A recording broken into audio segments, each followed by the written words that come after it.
something you can't fix. If you can't fix what's broken, you'll go insane. It's Jay and Adam. It's Preview.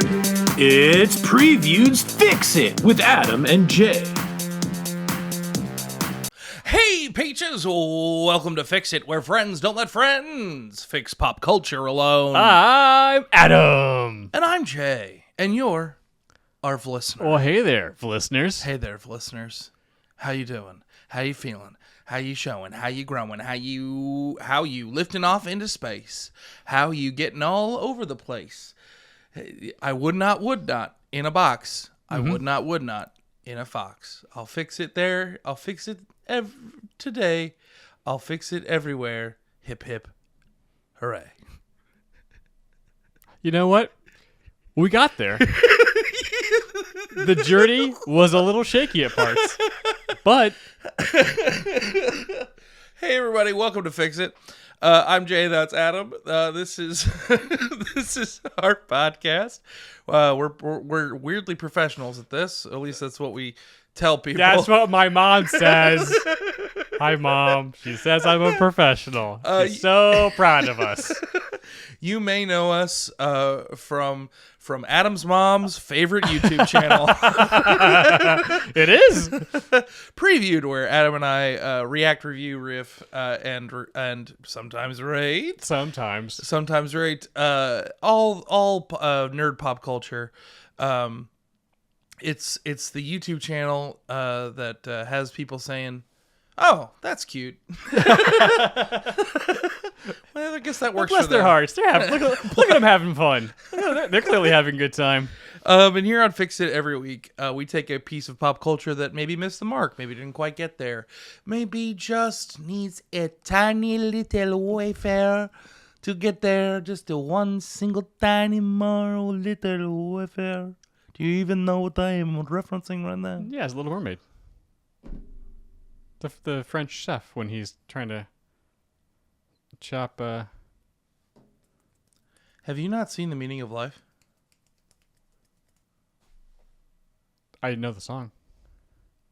You've never seen Monty Python's The Meaning of Life? Mm-mm. Okay, well, we need to remedy that. Okay. He's with the big fat guy. He's one that's single. Is that the one who wafer, and explodes? He explodes, yeah. Oh.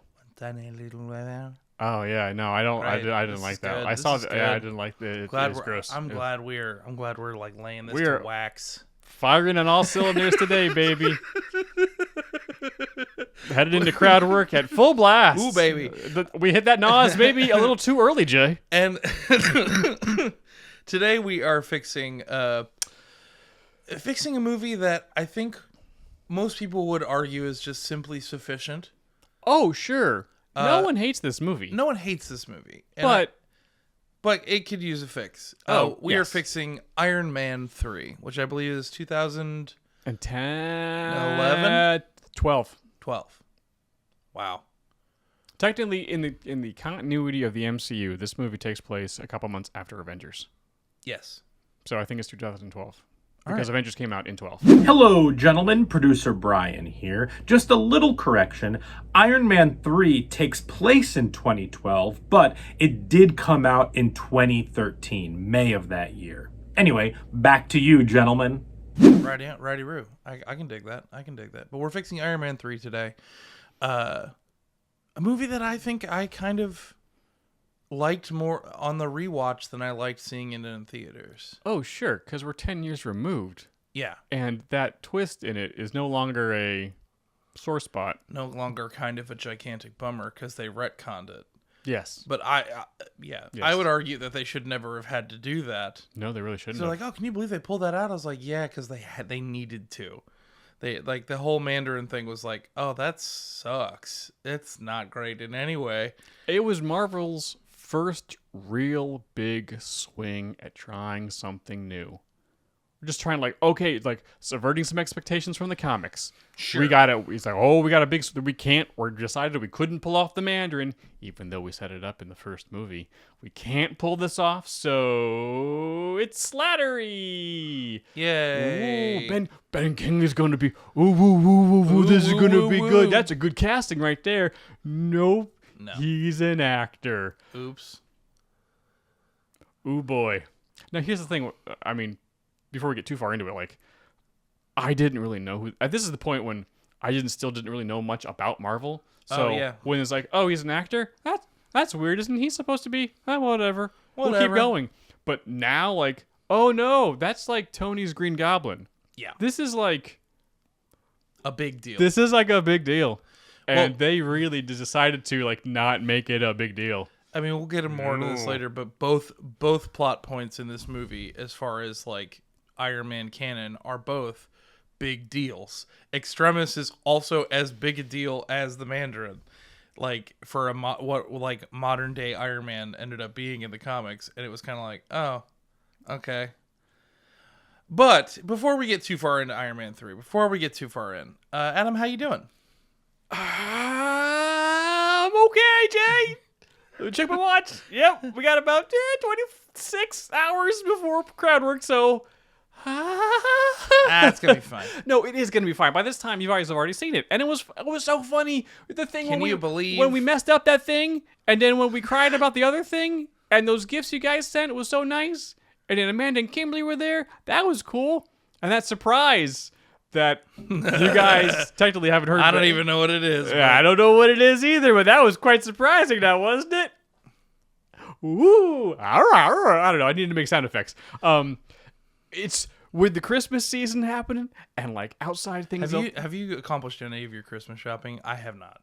I'm boned. Thank God for Amanda. Yeah. Because she's like, what are we getting our 6 nieces and nephews? And I go, I don't know. She's the one that spearheaded I'm going to contact your sister and I'm going to contact my brother. And here's how we're going to do. Boom, boom, boom. What do these kids want? Here's some options. Like, oh, that's what they want? Fantastic. Let's make it rain on those nieces and nephews. And like, we just got it done in the morning. Because I don't have any brain space for like...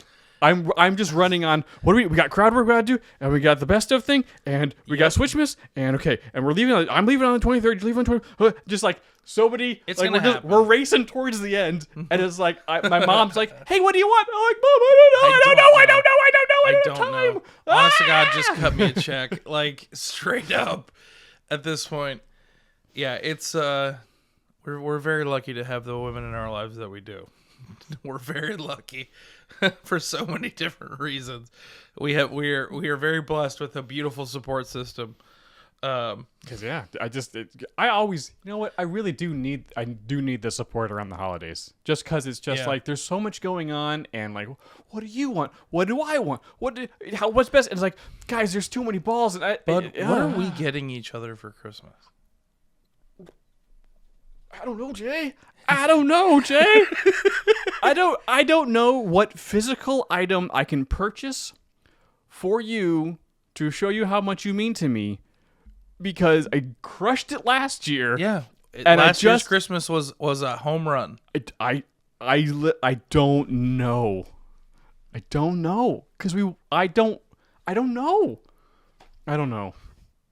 Here's kind of what I'm thinking. I feel like, part of me is like, oh, like what if we get it, like, what if like our Christmas gift to each other is like a promise for a cool gift later on? A gift TBD? Yeah, like like when someone says like, "Ah, man, have you seen this thing? It's really cool." We'll be like, you know what? You want that for Christmas? I don't know, something to that effect. But because I was a token for one good Christmas present at to redeemable at some point. At some point, or next year you can just do double Christmas. Up. Yeah, double Christmas, or double it up again. And sure, yeah, but next year, those them Christmas tokens. Excuse me, sir. I've been saving up 3 Christmases. I believe you owe me a $1,500 present. I would like a used Kia Optima. Pepsi, where's my jet? I've saved up 18 Christmases worth of gifts. I would like my jet, please. Oh yeah, is that? Have you watched that documentary yet? No, because it's just like we're not doing it. Go ahead and sue us. No, it was a commercial. We're not doing it. There wasn't a legally binding contract. But he got enough for the jet. He did. He got enough for the jet. He did. That's so rude. It is. Get him a jet. But I think it was sarcasm. I don't know. I didn't watch it, but I was like, come on, guys, it was a commercial meant for a joke. It's not clearly something that you could be take seriously. But thank you for purchasing all our Pepsi products. Sucker. Yeah, maybe we can have like a preview promotion. That's like a jet. Oh, sure. Yeah, a quadrillion channel points For a and jet? We'll buy you a jet. Sure. Quadrillion. I mean, people are buying F-35s left and right now, so like maybe we can get one on the cheap. Are you being serious? Yes. Are they for sale? Well, I mean, to other nations who are worried about Oh, I see. I see. Oh, okay. Russian acting the fool. Cool. So yeah. you made it sad and kind of depressing. I just know a lot about geopolitics right now because I've been watching a lot of YouTube videos in my downtime to relax. Oops, I've learned too much, Jay. I've learned too much. When you look into Reddit, it stares back. That's for damn sure. There's some very entertaining videos on YouTube about like, hey, the importance of NATO. I was like, oh, I didn't know that certain straits of bodies of water are like really, really important. Okay, good to know. Gulp. Merry Christmas.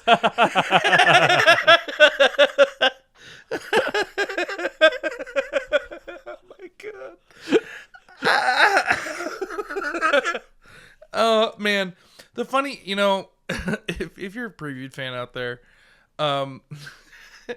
it's my favorite thing about Crowdworks is that like part of what people remember about Crowdworks and what they celebrate are kind of all the things that kind of like subtly go wrong during those streams. Jay, we are the stream that goes wrong. We are the stream that goes wrong. And because we know just enough about streaming to get ourselves in trouble. And I guess it's funny to me how much everyone remembers just like the mistakes when, yes, I said steak, when it's like mentally where we exist for like a week and a half. Like that's 100%, like the week leading up to crowd work, like we both mentally move into that space and just kind of like we build like a mental stress yurt. Just sit in that yurt. We're hurting in that yurting, Jay. It's a hurt yurt. It's a hurt yurt with your stress mess. Ooh. I mean, because as soon as we was like, okay, we put it, like, when are we doing this, Jay? It's like the 17th, and as soon as I put it on the whiteboard, it was just like, gong. I was like, oh no, Vecna's coming, and we know, oh boy. Vecna's coming. Here it goes. Okay, I mean, yep. Streaming up that hill. Oh, man.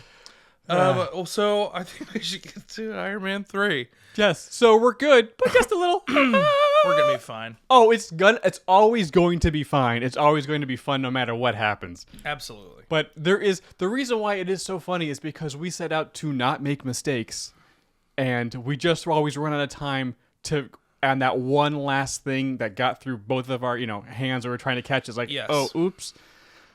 Crap. Even though I'm sitting there with a checklist checking every aspect of Streamlabs, making sure everything is good, and then and then we roll, and it's like we didn't turn the camera on.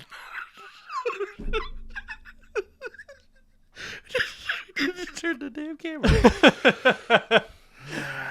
Well, you guys already know how we messed up. Not that we're looking forward or trying to mess up. Here's the thing. I think this is the one that I think we probably did. I think this is the one that has the capability of going wrong the most that we've had in a while, just for a lot of extenuating circumstances. Which makes me think we're gonna like clack. You know what I mean? Mm-hmm. Yeah. It's quite possible. Or we burned YouTube to the ground. Oops. We're the gender reveal party that started that forest fire. Sorry, Google. So sorry. Oops. I owe you one YouTube. So many data farms just exploded all over the country. Was it a terrorist attack? No. It was a gender reveal party on YouTube that got a little too out of control. Too much confetti. All right. So Iron Man 3. Iron Man 3. All right. Before we hop into Iron Man 3, I think we should shoot it to our producer, Brian, to roll all of those fun facts. Brian, roll that beautiful bean fun fact footage. Hey everyone, producer Brian here again, because today we are trying to fix 2013's Iron Man 3. Directed by Shane Black and written by Shane Black and Drew Pearce, this movie stars Robert Downey Jr., Gwyneth Paltrow, Jon Favreau, Guy Pearce, as well as Ben Kingsley. This movie cost around $200 million to make and made over $1 billion.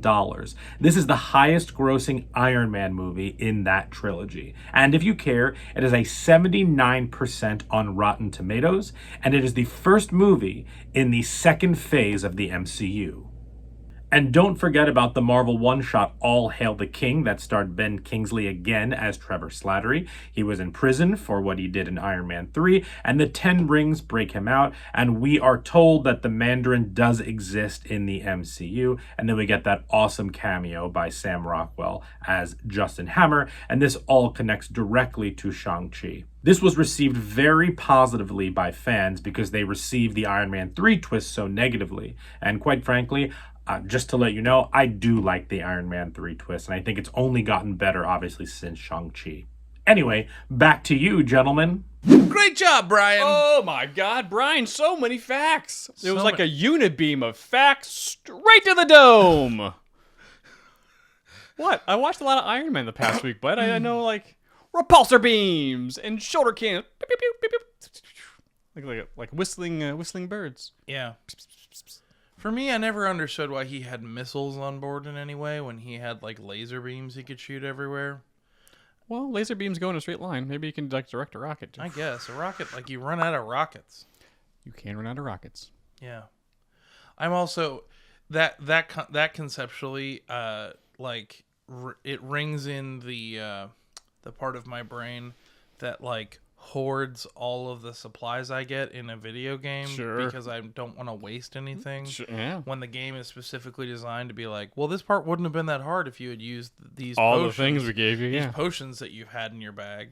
Like, man, the amount, the fullness of my backpack when I finish a game is staggering. You never use the high potions, do you? No. Man, those are the good ones. I know, but you gotta, you never know when you might need them. Yeah, but at a certain point, you're gonna Oh, I know. You're gonna level out of them. I know. But alas and alack, it's unfortunate. It's the loot goblin in me. Courses through my veins. But Iron Man 3. I watched. When did you watch Iron Man 3? Last week? I watched it Monday. Monday, cool. I watched it. We did the watch along with the Peaches on Wednesday night. Mm-hmm, you did. And always a hoot, always a treat. It was the kind of, and the funny thing is that, like, watching with, like, a group of people that has been helpful, actually, is that, like, while, you know, to a certain degree, like, people, you know, we're kind of in the chat kind of dunking on this movie. Of course. Like, this movie was this watch along in particular was a little dunk light. Yes. But because this movie garnered a lot of goodwill going into it. Yes. Because I've only seen this movie twice. I went once when it came on the theater, and then again on a Monday. The first time I saw it, it was Kimberly and I's third date. Oh, wow. And it was the first time Kimberly met Brian and Gary. Oh, my God. Yeah. Wow. We had just come from second stage's production of The Last 5 Years. Then we went and saw a midnight showing of Iron Man, and Kimberly fell asleep halfway through. Yep. That makes sense. That was a good data point for the rest of your relationship. Because, yep. You can learn so much about us as a couple. You really can. From that date. Yeah. Yeah, we had more fun at the musical than we did at Iron Man. Well, but you and Brian and Gary probably had a good time. Yeah. For the most part. Yeah, a lot of it was walking away being like, why did they do this? What were they? Because here's the thing. This is the first movie after the first Avengers. Mm-hmm. Oh boy, Avengers was one of the best movie-going experiences of my life. 1000%. I saw it 3 times in the opening weekend. Yeah. Oh man, do I still love Avengers? I still get the the goosebumps when they do the circle shot. It's like yes, it's iconic. Woo! Okay, Iron Man 3. It's only a couple months later. What's gonna happen? Tony's dealing with the events in the movie. This is great. He has PTSD from going to the wormhole and, like, saving all of life. This is okay. This is gonna be great. Yeah. That was really the only good part of the movie. Tony's journey, psychological journey, and the aftermath of what he went through in Avengers was the central pillar of the movie, and it was the only good part of the movie. Yeah. And it was only good for 2/3 of the movie. Yeah. Because everything surrounding that failed that central And pillar I'm not of a sure story. they totally landed the plane with what they were going for, but I will say that is the one thing I walked away from rewatching it was I was like, I think they evolve a Tony Stark for us that I believe will build Ultron. Oh, absolutely. Because if you're like, look, if you're gonna retcon the comic book story that Tony is the one that builds Ultron, like you're gonna have to get him there. Mm-hmm. And I think this movie succeeds. Mm-hmm. I would say that like his PTSD that he's struggling with and like the panic attacks they show, like they treat them pretty seriously. And yes. It's not, there's no kid gloves. It's the kind of thing where it's like there's a couple of his panic attacks like almost started to trigger me a little bit because I was like, oh no, like that's. Yes, they did a very good job with it until the third act when they forgot that was a thing that was supposed to happen. I mean, yeah. Because like you were rooting for Tony to handle it and deal with it and talk to his friends about it, and he is for the most part until he leaves Harley, and then after that, I think it's basically done. When he goes to Miami to break in and then finds the Mandarin, I don't think he really deals with it ever again. Yeah. No. But he should have. There was a perfect opportunity when he was like tied up like that for him to like have a full on freak out. Mm-hmm. And it would have been a lot more interesting. Uh-huh. But because he was very interesting in this movie. He was very compelling. Yes. Because like, yeah, let's see this journey. This is good. Yeah. And then at the end of the movie in the credits, like all the way at the end of the credits, they make light of it and it's like, oh, that was a good No, that is boy. a post-credit sequence. It was like, I was like, you're kind of just like cutting the concept, like you're kind of cutting this off at the knees a little bit. Yeah. In a way that I don't appreciate. No. And this movie is like the textbook failing of people in charge they understood what's important in regards to like Iron Man as a legend, mm-hmm, mm-hmm. And that like Extremis and Mandarin are things that you have to do, that you have to structure things around. Yeah. But they don't. Neither of these plot lines have any staying power in any way. No. Like, they really don't. They literally wipe away. Like, he just says in one sentence, and we fixed Pepper. I was like, that's not what... Bro. Yeah. Then my heart's fixed too. We did it. I mean, I like that part. Oh, sure, but just like... I'm surprised that I forgot the movie opens with a voiceover, him like walking through things. Yeah. And I was like, oh, well, did we do this in the first couple movies? I don't remember, but this is weird. And then it ends it the same way. Like, this seems a little passive. Huh. And then the after credit scene is just kind of a joke of Alf playing his entire psychological journey. He's like, no, Bruce is right. Tony, you need help. Like, go. You need to talk to somebody, man. I think this you're also dealing with a lot, man. This movie in particular suffers from the fact that, like, this doesn't tie anything up or wrap anything up the way you would expect, like the third in a trilogy to do. Mm-hmm. But I think this suffers from the fact that they know that, like, we're gonna get more Tony down the line. Oh, sure. I think if Marvel, for whatever reason, wanted to remake this movie now, mm-hmm. they would crush it. Yes. Because Marvel's gotten way better at writing grief and writing psychological struggle for their heroes. But I would say it started with this movie. It started with this movie. Yes. And they've done a much better job of taking this stuff seriously. Well, heck, Bucky was in therapy during Winter Soldier and the Falcon and the Winter Soldier. Uh-huh. I was like, yeah, he should be. He was psychologically tortured for 80 years by Hydra. Man needs some help. Like, this is, man. 80 years. And He shouldn't be fine. He should not be fine. He shouldn't be fine. No, he shouldn't be fine. He shouldn't be fine. He's working through stuff. I mean, like, when you phrase it like that, I'm like, oh, yeah. Yeah. Winter Soldier should have just killed Captain America and just moved on. I'm glad he didn't. I'm glad we got Bucky. If we stake one flag in the ground, We're glad that Winter Soldier didn't kill Yes. Captain America. Good job. Though he is missing an arm currently. Hopefully the Wakandans can get him another one that maybe doesn't. Yeah, they'll make another one. I would They'll hope. 3D print that thing and be like, oh, we got a whole bucket of those. Where Yeah, where are all those Winter Soldier Where's arms? the arm buckets? Yeah, Oh, I'm sure there's an arm bucket around here bring somewhere. out that arm bucket. Come on now.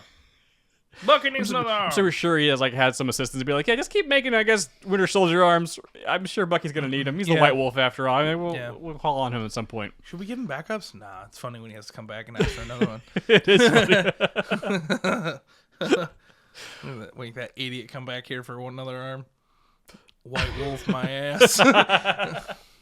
So Tony's story in this movie is fantastic.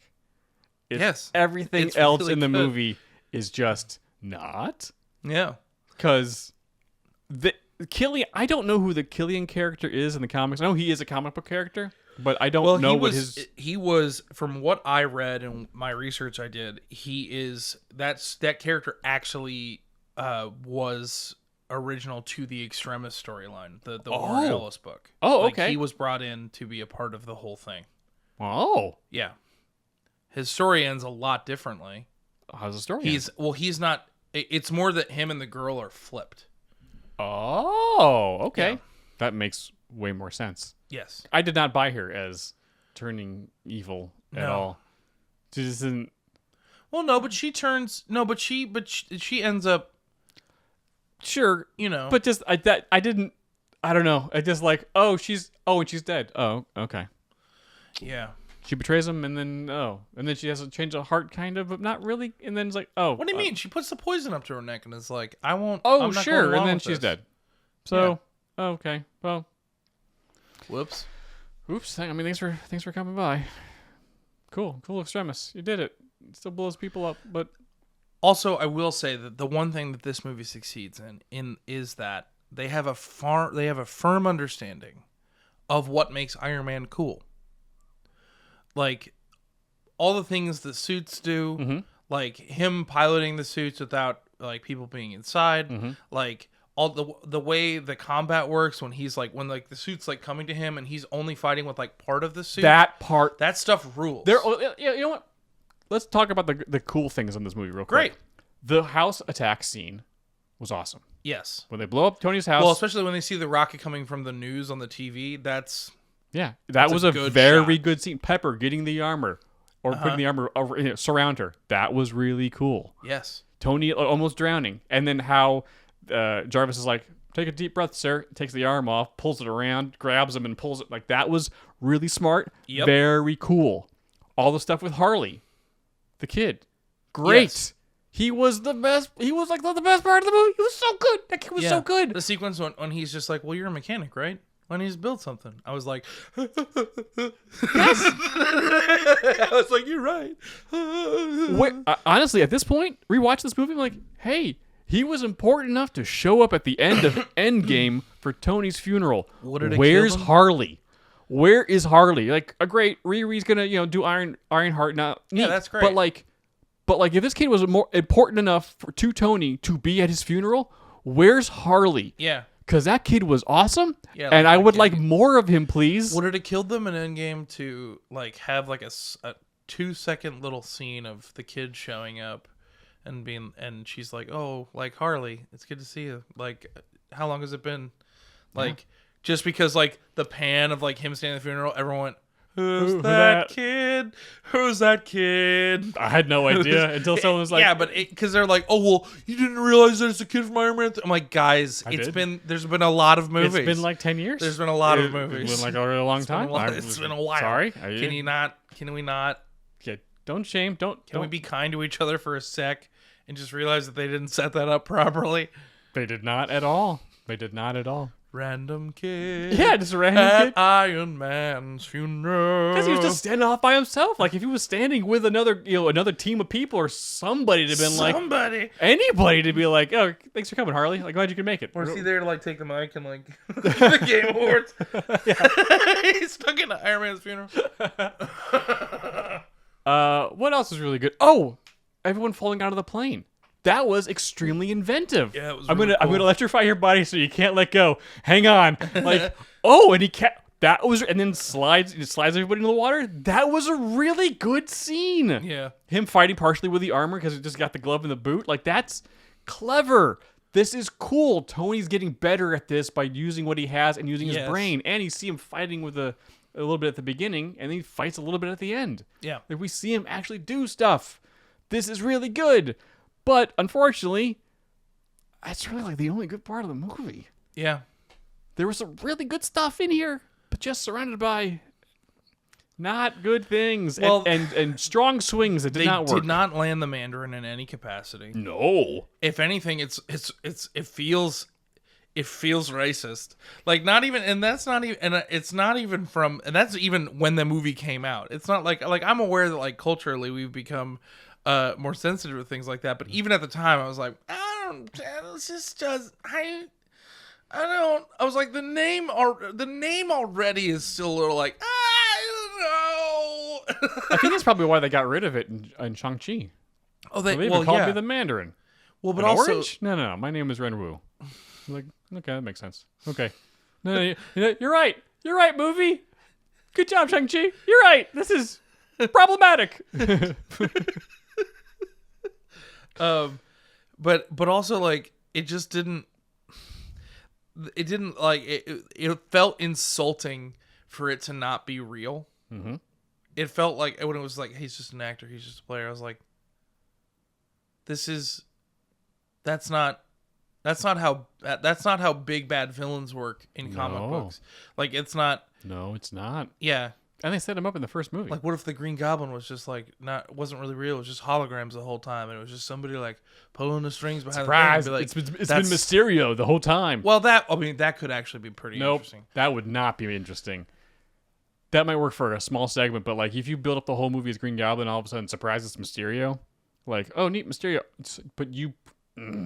This whole movie was supposed to be Green Goblin. Well, it makes sense in a world in which Green Goblin actually does exist. Sure. Like later on. Or if he was dead and then all of a sudden it's Green Goblin and he's back. That's interesting. That's interesting. But if you're just saying that the character... You're welcome, Marvel. If they did it right out the gate and the character doesn't actually exist, yes, that's screwed. That's screwed up. That's a bummer. That's what this movie did. And I understand that they were like maybe trying to like fix it because they were like, this doesn't really work nowadays. And I'd be like, cool, then just don't do it. Then don't do it. Don't do it. Don't do it. You had other huge ideas in this movie of Extremis and also AIM, which AIM, I know, is a huge deal. AIM is a huge deal. And it was just AIM scribbled is like Hydra level big deal. And they made Hydra amazing. Yeah, they nailed Hydra. Like, AIM is... But also, Extremis completely changes Iron Man's power set. It completely changes his relationship to, like, Extremis is the thing that takes Iron Man from being a dude in a suit to being a superhero. Like, it makes, like, Tony, and I get into this in my fix, but it basically makes Tony, like, a low-key technomancer. Yeah. Like, it's a kind of thing where it has long-standing ramifications in the comics. Like, the fact that, like, Extremis just, like, comes and goes, I was like, and that's why I got excited when we got inklings that it was Extremis, because I was like, oh, okay, we're building up for a different kind of Iron Man in these next Avengers movies. That's pretty dope. Yeah. And also the extension of Extremis could have made Ultron even way more interesting. Mm-hmm. Because, like, if he's copying himself off of Tony, like... well, I'll get into that later. Mm-hmm. But it just doesn't have any long-standing... Like, nothing in this movie... All the things... Yes, this is what it is. All of the things in this movie, the topics that they brought up, should have... Especially in an MCU where it's like it keeps going. Right. It should have long-standing ramifications for the MCU. Sure. It has zero. Mm-hmm. It doesn't change anything. Well, let's compare this to... the other movies that had 3 movies, right? Other characters that had 3 movies. Granted, a couple of them have more now, but like Captain America, his third movie was Civil War. Yeah, long-standing ramifications, and had a really good, this is where the character is at this movie. Like, it's a good journey through these 3 movies. Yes, he was, America's signal, sign of hope during World War II. Sacrificed himself, comes back, Avengers stuff. Finds, deals with the ramifications of Bucky being the Winter Soldier, saves his best friend, or starts to, and then at the end saves his best friend at the cost of his standing with the country that he loves. Yeah. I'm still a good guy, but now I'm like, an enemy of my country because I stood up for my morals. Amazing. Yeah. Thor comes full circle by Ragnarok. Sacrifices Asgard to be its leader. Yeah. To take on his older sister, who was, and basically make amends with his brother. Absolutely. Like, it was a big deal. It's a big deal. It was a lot of fun, kooky crazy. It was a good fun adventure, and it was better than the fourth one. But like, it was a good real journey, and at the end, Thor's now king of Asgard, which has long-standing ramifications, especially leading right into Endgame. Yes, Or Infinity absolutely. War. And this one just kind of like, this is, you could have Tony at a really good point. I think I would say, like we talked about with Avatar, I was like, I think with the changes to Tony, I think they get their toe in the end zone. I don't think it's a full foot. I don't think we're getting a celebrate. I don't think we're getting. We're not getting a dance. There's a review on the play. Sure. But I still think it counts. Sure. Tony's journey through this movie is good until the third act. I was like, okay, we get there. Yeah. Could have been way better, but his bad guys were not good bad guys. There was 3 incomplete storylines crammed together to be the antagonistic force for this movie. I can't and tell if Killian doesn't work because of Guy Pearce's performance or they just didn't have enough for him to do. What did Killian want? What did he want? What was the point of Killian? What was the point of Extremis? What was the point of AIM? Yeah. Taking the Mandarin out of it because it was just like, that's just a surprise, there's a twist. So like, what was Killian's goal? I guess I still can't tell you. I just watched it this week. I still can't tell you. Yeah. Uh-huh. What's the point? What was the point of all of it? I don't know. It's not clear. It's not clear. Here's the other thing. Why did Tony blow up all his suits? I think he figured out that I'm actually okay with Tony blowing up all his suits because I think Tony realized through that whole thing that I think it sets up Ultron in that it's like, look, the suits aren't going to save the day all the time. Sure. And if anything, it's him letting go. Like, he's clearly been obsessed and been in his lab and keeps developing all sorts of new suits. So I think it's him letting go of that obsession. Okay. And realizing that, like, this is, like, I need to be able to... It's not explained well, but I think that's the whole point. Well, then the next time we see him is in Age of Ultron. He's obsessed again. And he's got a suit. So I kind of just felt he needs a suit. He's Iron Man. I know. Which is why did you blow up all those suits? Because you're Iron Man. You're just going to build more. Well, he built the Mark 50 for... he was in 50 it. I believe it was the Mark 42 in this movie, and I don't know what... No, it's 45. Was? I think, at one point he looks at the thing and it says M42 on it. MK42. I don't know. Here's the other thing. I think this is a very missed opportunity that the movies took. He's got all these armors downstairs. It's really cool. Pepper's like, why did you build all this stuff? Can you name me any of the armors? I know they're all from the comics. One's a Hulkbuster. Or like a proto Hulkbuster. There was he had his the Secret War space suit.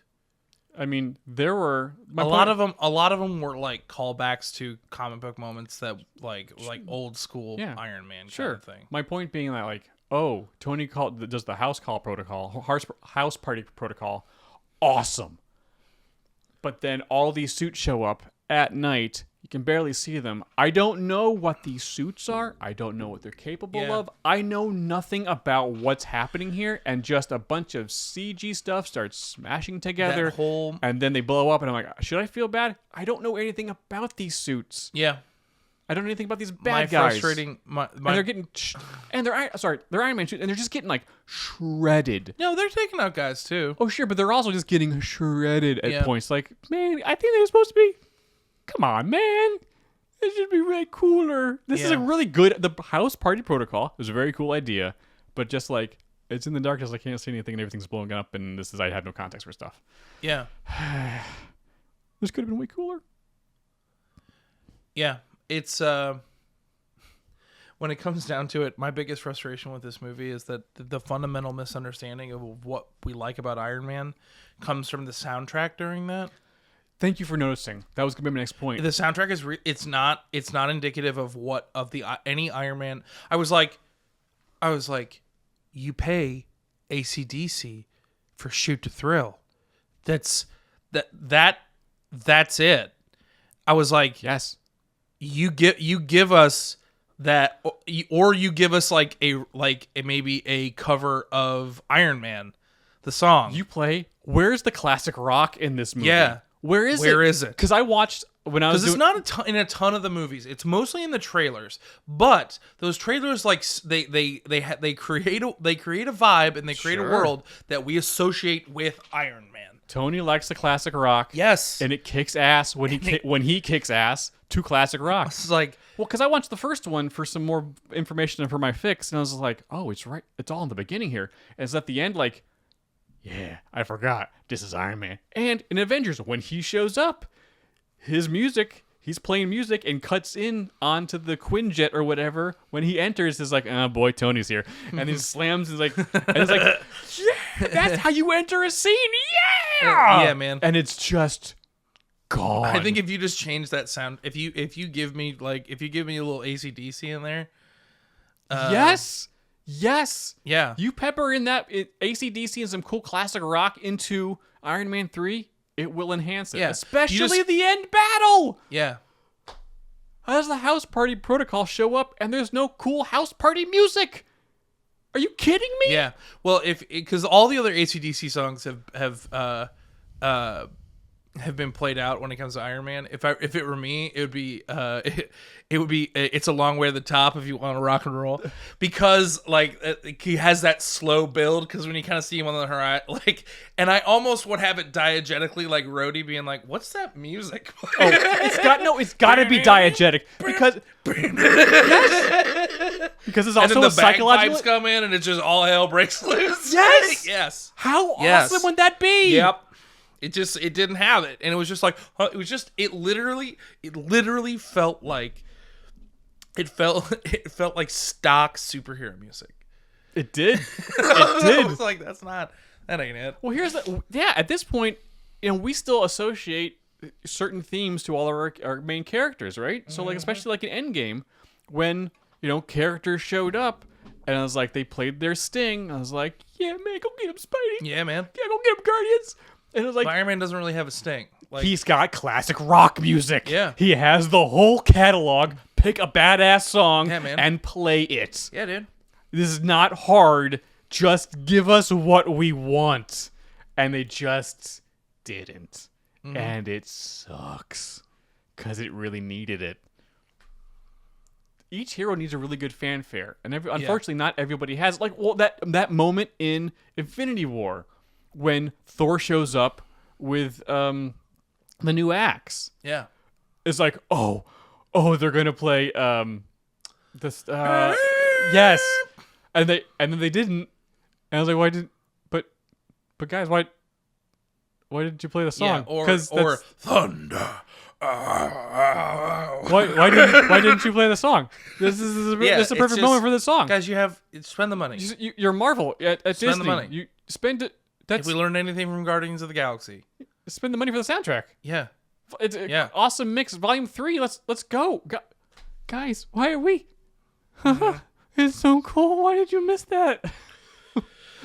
All right, we gotta fix these things. We do. We do gotta fix it. Yeah, Jay, fix Iron Man 3. I shall. Okay, so my thesis statement for, honestly, my fix, the Mandarin is gone.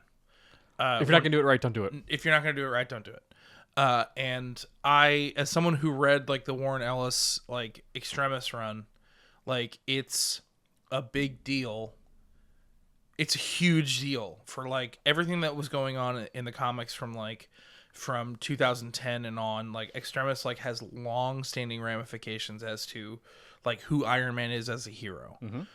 So I'm simply focusing on Extremis. My movie opens on Iron Man, on a little bit of a montage of Iron Man being a lot of places and dealing with a lot of a lot of action sequences, a lot of like dealing with terrorists and like being a lot of different places. And then we like the montage continues for a little bit and then like focuses on like one like kind of longer fight. And then the montage switches. That fight like kind of keeps going, like he's like fighting terrorists, and it swaps back and forth between Tony in a board meeting.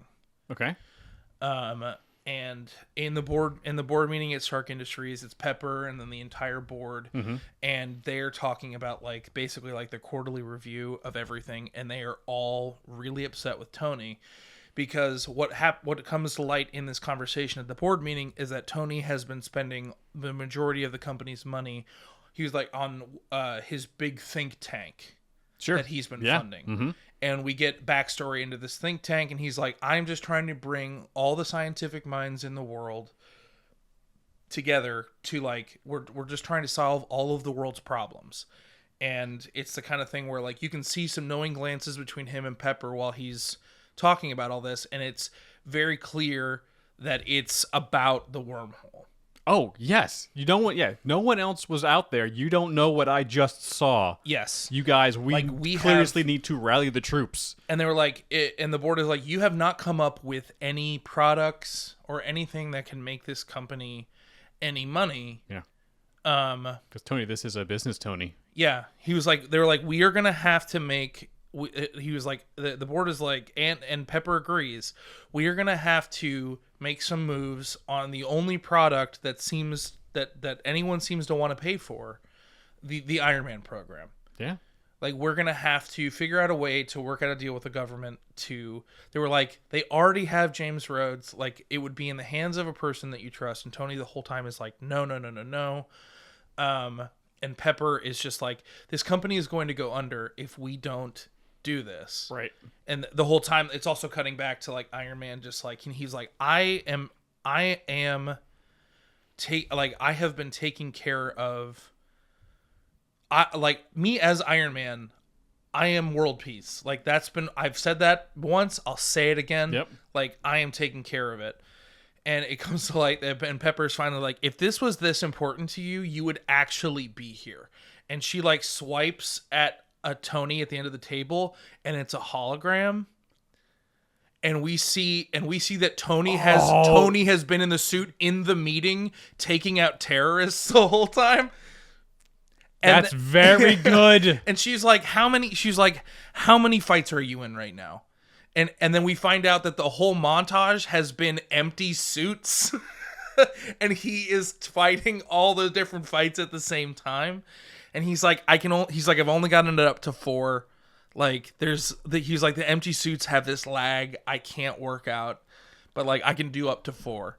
And she's like, you and I, like, we need to talk. Like, she's like, we all say like nay or yay. Everyone's like yay, and it's like, great. Like I'll figure out the details. Like I'll get the Secretary of Defense on the horn. We'll figure it out.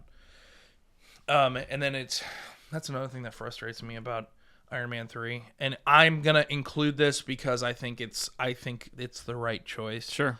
But like,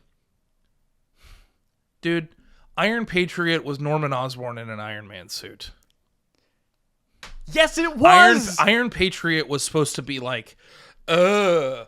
Yeah, it was supposed to be it was not like, they rebranded it, but I was like, hey guys, like Iron Patriot is Thunderbolts. I don't know what to tell you. Like it's not a good guy. It's not a good guy at all. Like you put a goblin in an Iron Man suit. Yeah, it's like US Agent. But I get it.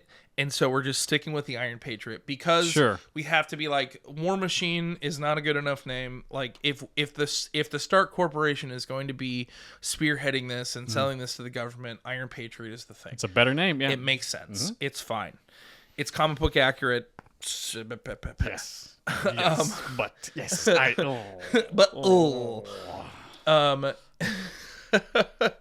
And so we get a Tony finally shows up to the house like later that night. The suit's all coming off and blah blah blah. And him and Pepper have like a really long conversation about the think tank. and where Tony's at and why he's not okay. Similar, honestly, not that much different from the movie. I think Yeah, that no, makes it was sense. a really good He's like, I conversation. haven't been sleeping. Like we've been. There's so many different avenues in this think tank.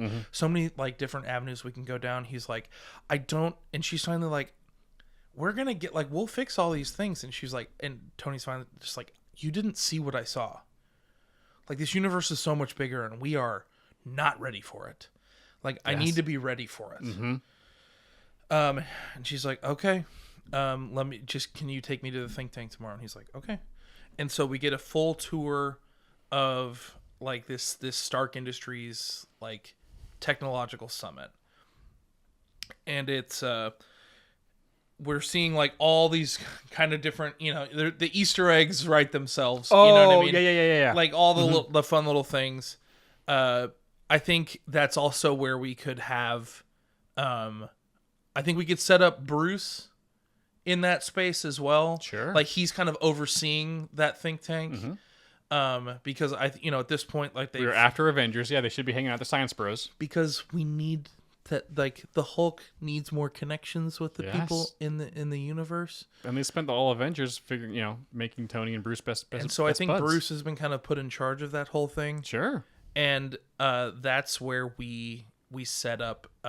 He's like, Extremis is kind of the most exciting thing going on here. He was like, it's an extension of the different other scientists like saw the superhero, the super soldier serum being worked on.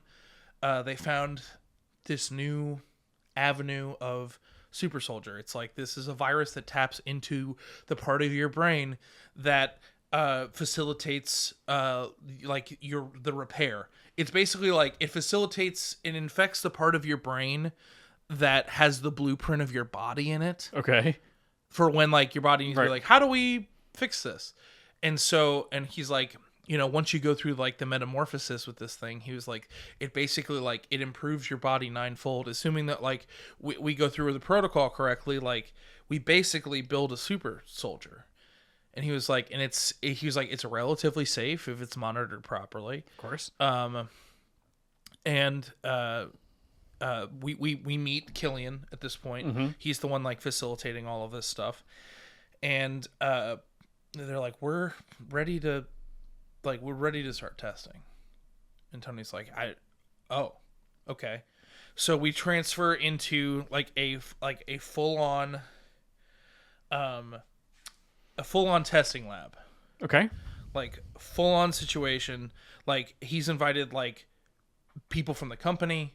Like this is a big deal. Yeah.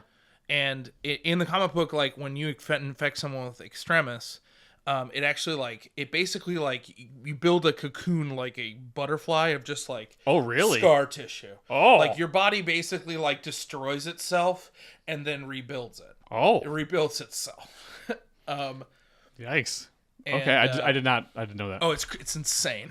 It's insane. And it's gotten to a point where like they're ready to unveil everything, and they're ready for like the person to like come out of their cocoon, but something goes wrong, and there is an explosion. Now, I like the idea that this is happening like around Tony with all of his suits, and so it's a similar shit. I loved when he sends the suit onto Pepper and it like pulls her away. Yes. I love the idea of like all of these Stark higher ups like being basically like Tony gets hit by the blast, but everyone else gets wrapped up in Iron Man suits. Like it's a sequence of him. Like, because he's been working on the technology gesture to pull this stuff, up. yeah. He's like gesturing the suits everywhere.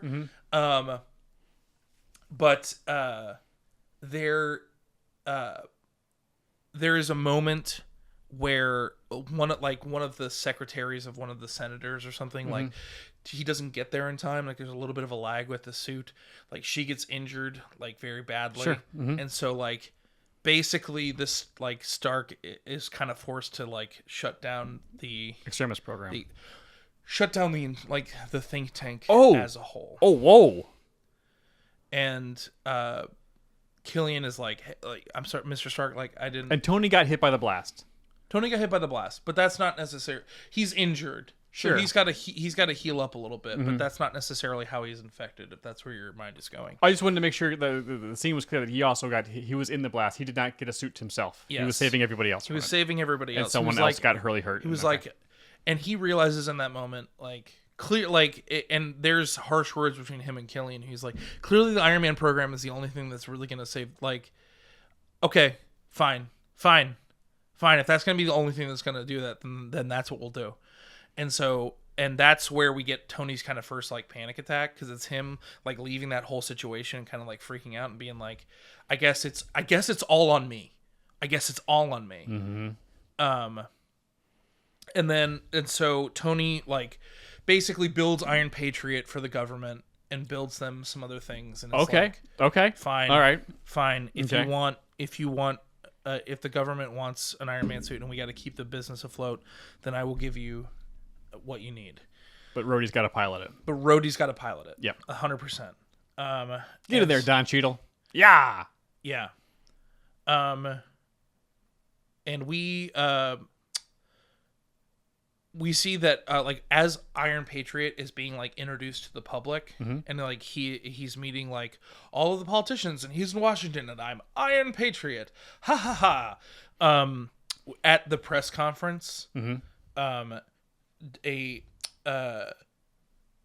Cheadle Don Cheadle, but Rhodey is in Iron Patriot, like meeting, like shaking hands, and then is attacked by extremists, like agents, goons, henchmen. But they are struck. But they are more on the like what we got in the original movie. They are the like kind of the red glowy, the fire, the breathing fire, the shooting fire, right? Like kind of the Heat Miser version, of extremists. And then it's very they take out Iron Patriot like pretty effectively. Whoa, okay. And it becomes national news that like they take out Iron Patriot effectively, but then a couple of soldiers from an unknown securities agency show up and take out the extremist guys, like with like a little bit more like super soldier, like kind of Captain America style, like super strong, like super haha, and they take out the fiery guys effectively. And they were like, oh, the government has decided to like send funding to AIM's. What does AIM mean again? It's advanced something materials. Advanced like intellectual, something like that. I'll look it up. You keep going. They're like, oh, we're funding AIM's super soldier program because clearly, like, it is the one thing that, like, you know, a machine will never be better than man. Advanced idea mechanics, and their super soldier program will be the thing that, like, the government will be sponsoring rather than the Iron Man program, because like machine will never be better than man. Haha, that's kind of the and Tony is kind of obviously he is thrown. Yeah, I mean, but also he's like not really welcome in his own company anymore. Yeah. He's not really. There's no one's really on Team Iron Man at that point. And so Tony kind of goes into a little bit of a Jarvis hole and tries to figure out like, okay, who's AIM? Who are these people? Like, what's going on here? And we see Tony figures out like kind of where their headquarters is and does and into like where could they be actually facilitating this super soldier situation? And Tony shows up. And I think Bruce kind of is the only one helping him. Sure, yeah, because he's the only one that understands. Yep. And I like it expands the kind of the relationship, bros. The science bros of like, well, what actually happened here? What was this fire? There was this residue from the fire, and they figured it out. And he's like, well, this is obviously extremist, but I don't know what these super soldiers are. So like. He's like, clearly, like, Killian is off doing something. Something's up. Yep. Killian's doing something insane. I got a science tingle. And he's got something against me. So that's why he took out the Iron Man program. But I don't know what AIM is up to. So they're figuring that out. But as Tony like figures out where their base is and kind of, it's a perfect opportunity for like stealth mode Iron Man, like that kind of suit, shows up to their base.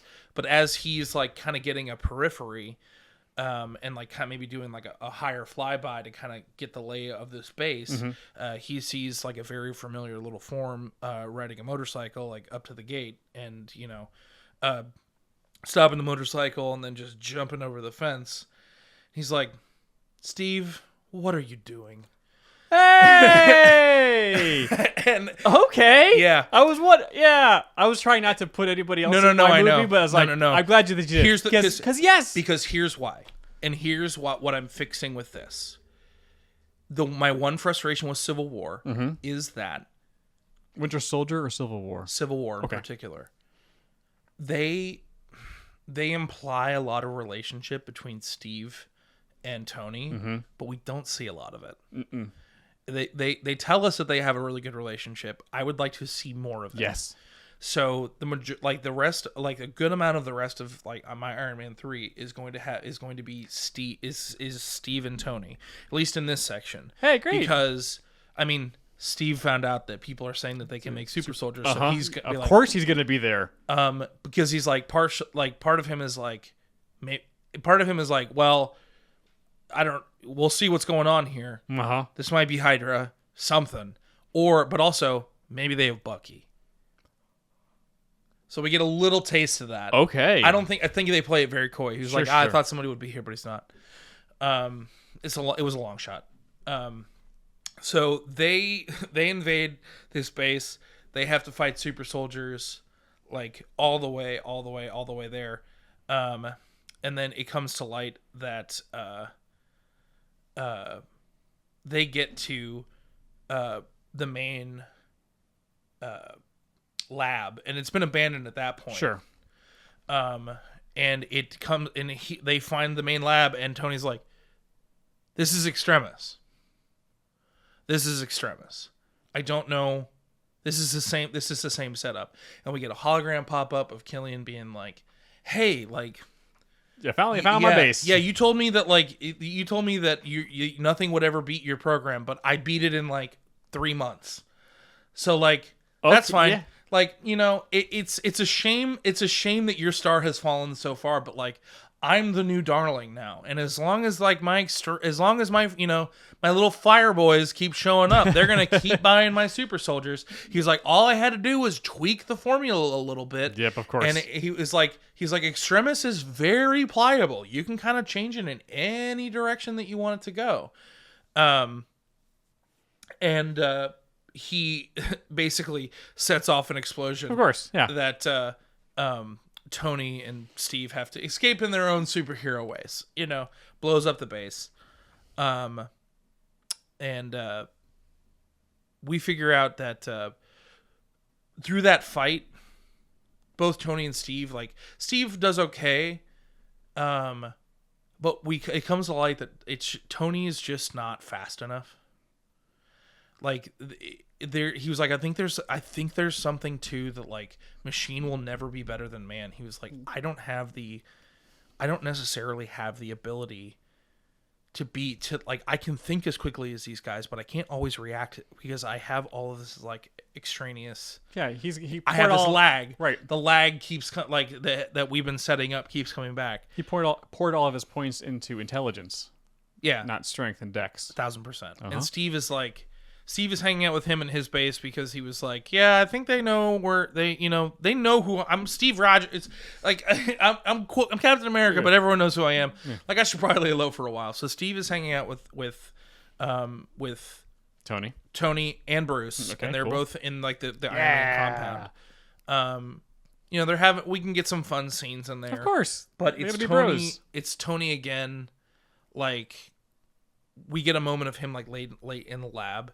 And he has another panic attack, like thinking about like he was like they were so strong and so fast, and I just couldn't keep up with it. And he was like it's kind of like the Hulk, like if you had a suit on, it would still take. He's not okay. And then I think in that like kind of manic state in the middle of the night, he like goes through the old Extremis research. and starts. He's like, To tinker. I think this might be the thing. And Jarvis is like, if I know what you're thinking, Tony, this is a road you can't return from. And he's like, well, okay. Like, it's like, if that's what it takes, that's what it takes. And so Tony is tinkering with Extremis and finally comes to a solution. He was like, he said it was pliable. He said it could be whatever we wanted it to be. He was like, I have designed an Extremis that is basically going to integrate this suit into my central nervous system. So I will be as fast. I will be as strong. Like, Okay. He was like, I have like min-maxed. I have min-maxed Extremis. Yeah. And Steve. I'm going to win the game. Steve and Bruce are kind of the devil and the angel on his shoulder. Sure, yeah. Bruce is like, well, I mean, like, you know, that could technically work. That could be like really interesting. And like, honestly, like that's the kind of thing, you know, that he was like the ramifications for that for like people with prosthetic arms and things like that. That could be huge. Yeah. And Steve is Help like, a lot of people. Steve is like, I am lucky to be alive. Like you're playing God. Yep. And he was like, if I could go back and not be a super soldier, I would not be a super soldier. Like, don't like. It starts the first early divide between the two of them. Oh, very good. Yes. And it's a loving divide. Sure. He's like, don't do this. Like, you are need this. good enough. You are good enough. Yep. You are good enough. You are enough. You don't need to do this. And he's just not. He's not had it. No. Basically he infects himself with the Extremis, goes into the cocoon, and Steve like sticks around, just to make sure that he's safe. Sure. But as like he emerges and Bruce runs the protocol properly, like all the they had the like feeding tubes and stuff to make sure they don't die. Yeah, sure. Tony comes out. And it's the kind of thing where he puts back like on the Iron Man suit and like engages like the new Extremis protocol that Jarvis has been working on, and it's like a second skin. And Tony can basically like, he's almost a technomancer. Like he's like, I can control literally every Iron Man suit. Like they're all up. He's like, And they're all doing dancing thriller. Yes. And then we get and then honestly, just for timing's sake of the episode, Sure.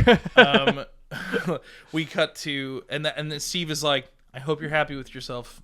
I don't know what's gonna happen to this, but like I need to go. They part ways. AIM, Flame Boys. Let's keep it very similar to the end of Iron Man 3. Flame Boys have captured the president. And AIM has sent their super soldiers to show up to the boat, and then on national television we see that like the Flame Boys and the super soldiers are like, huh, like, oh, we're actually on the same side, like, surprise! Hey guys, like we are advanced idea mechanics, and we run the show now. And so Yes, Tony shows up. Tony shows up to the boat, and I think he like Extremis shows itself in that like he's taking out the trash, like showing like turning on machines and stuff and doing all sorts of interesting things, and activates house party protocol. Heck yeah. But it's the kind of thing where like all of his suits are destroyed. He doesn't destroy them, but like he wins that fight technically. Yes. And he wins that fight technically, and then we get a fight between him and Killian, who he has obviously done the Extremis protocol. He's a little fire boy, little flame boy. And eventually, it gets to a point where all of his suits have been destroyed, like even the one that he's wearing, and basically Killian like loses the fight to Tony, but the president still is killed. Oh crap! Yeah.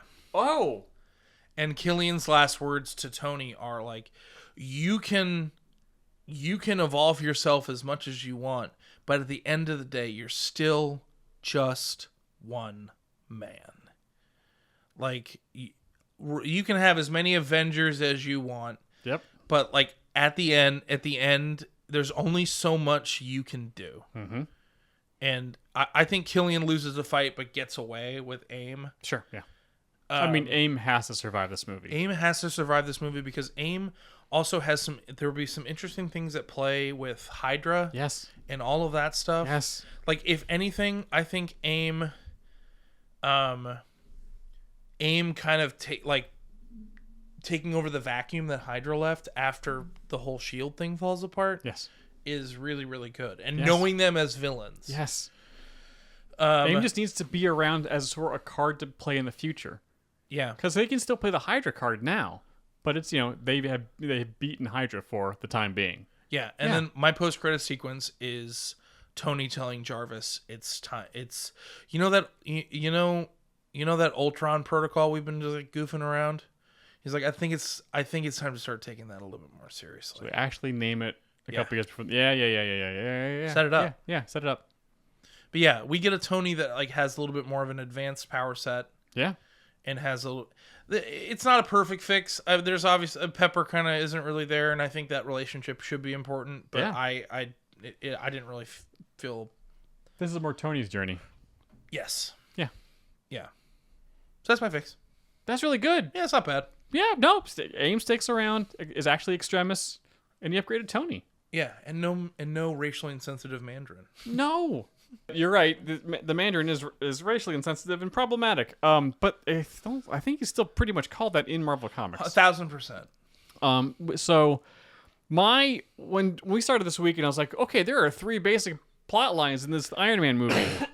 Which one do you want? Because I had an inkling of an idea that's kind of a really big swing for me. Mm-hmm. I really wanted to try to do what everybody wanted, was to have the Mandarin in this movie. Yeah. Learning that the Mandarin was Tony's Green Goblin. Like, it's his big Joker. deal. It's a big deal. Like, oh, well, maybe I can try. But also, not just put him in this movie, but like retroactively reverse engineer him from Shang-Chi into Iron Man 3. So, much like Shang-Chi did they did a fantastic job tying it to Iron Man 3. 1,000%. And just, you know what? This is... If Marvel's been good at anything, they have been good at making me like previous installments more from the stuff that has come out after the fact. Absolutely. Like, Shang-Chi made me have more affection for Iron Man 3. Yep, absolutely. But I'm going to do the reverse. I'm going to take everything that was in Shang-Chi. Okay. And I'm going to retroactively put it into Iron Man 3. So that Iron Man 3 ties directly to Shang-Chi. Okay. Here's the thing. I think the timing works. And I think I did. Did I do a big text thread with you, or am I with Brian? But follow me on the math here, because I watched Shang-Chi right after Iron Man 3 again. I was like, wait a second. All right. Let's do the timeline here. So let's do the timeline again. Okay, so Shang is born in 1998 because the Ren Wen and the girl from the Tao Lo meet in 96. So let's say, it's 18 months later. Sure. They get married to have Shang. So he is 7 when his mom is killed, which makes that 2005. Okay. When the Iron Gang shows up to extract revenge. Yes. So, okay. So then the Mandarin said that he lost himself when his wife died. Yes. Until we see until the events of like him getting whispered from the beast from the darkness or whatever, the dagger from the darkness. Uh-huh. So there's a little bit of a time in there between when he gets whispered in his ear and he starts really going after Tao Lo to I'm going to be the Mandarin again and I'm going to just wreck shop. Sure. Iron Man 3 falls right in line with that time, I think, between when the wife dies and he gets his first whisper. Okay. So I think we're in an okay time. And Avengers takes place in 2012, which is the same year that Shang-Chi would have been 14 when he gets sent out on that mission to kill the guy that killed his mom. Yes. And then he leaves for San Francisco to hide. Okay. Because he's done. I'm saying that it happened in and around where Avengers happened. So at the events of Iron Man 3, Shang is now gone. So the Mandarin is still the leader of the Ten Rings. His daughter is still there, and he still hasn't gotten the whisper yet into trying to go after Tao Lo. So he's still trying to be the guy in front in charge of 10 rings. Okay. Also, this means that the events of Iron Man 1 also happened in this timeline. Oh. In this little time window. Sure. And remember, in Iron Man 1, Tony gets kidnapped by the 10 rings. Yes. And is, made to make armor or make weapons from them. Yeah. So I'm going to tie all of this together. Okay. And have like, because remember, wizard. Remember Iron Man 1? Like they had that bald guy playing with the ring that's supposed to is that Mandarin? But oh yeah. And then like Stain comes in and does that little cool tech thing. It's like, "Murr," and then like kills everybody. But it's like, okay, so I'm saying I'm tying tying all of this together. Okay, you wizard. Strap in, everybody. Everyone on my back. Here we go. The longest episode yet. Sorry, but I think this is going to be worth it. I think this is going to be worth it. All right. So, okay, I just didn't care. Okay. So we start opening the scene. Right, we're back to Iron. Up on the screen it says 2008.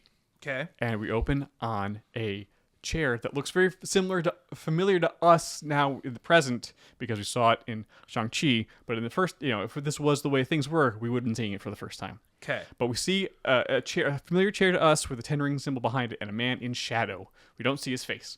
We just see a guy sitting on this chair and a very familiar bald man, which is the guy from Iron Man 1 who had the ring on that we thought was Mandarin, comes to this shadowed man in the seat saying, hey, Obadiah Stane has contracted us to kidnap Tony Stark. And then you hear this man laugh. I was like, okay, sure, yeah, we'll take his money. But just, you know what? When we do that, just make sure you copy everything and bring it back to me. I was like, hey, no problem. Ha ha ha. You can just tell there's like menace in this shadow.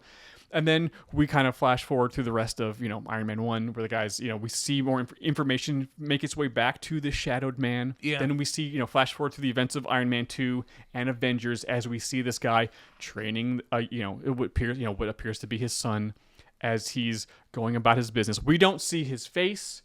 We don't see anything. We just know that this is the same guy from before who we don't know, can tell, but he's clearly involved in what's going on. Yeah. And then we see the